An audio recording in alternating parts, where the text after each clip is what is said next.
అందరికీ నమస్కారం అండి. ఇప్పుడు ఈరోజు ఒక డాక్టర్ గారిని కలిసాను. ఆయన నాకు అడిగారనమాట. "శ్రీనివాస్ మీరు ఎవరికి ఓటేస్తారని?" అది చెప్పకూడదు కదా సార్ అన్నా. ఓకే. చెప్పకూడదు. కాకపోతే ఏంటంటే, "ఆల్రెడీ డిసైడ్ అయ్యావా ఓటు వేయడానికి?" అని "వేస్తాను సార్. ఎవరికో ఒకరికి వెయ్యాలి కదా సార్" అని అడిగాను. ఎవరికో ఒకరికి కాదు శ్రీనివాస్.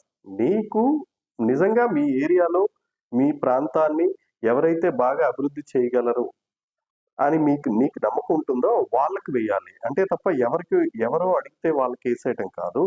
మన ఇంట్లో ఒక ఆడపిల్లని మనం పెళ్లి చేసేటప్పుడు కంపల్సరీగా మనం అన్ని విషయాలు కనుక్కునే గదా ఇస్తాము.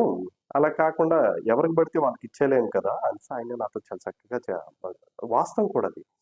అంటే మన ఓటు హక్కు ఎంత విలువైనది అన్న విషయం మీకు ఈరోజు తెలియచేయాలనుకుంటున్నానండి. ఏదో ఒక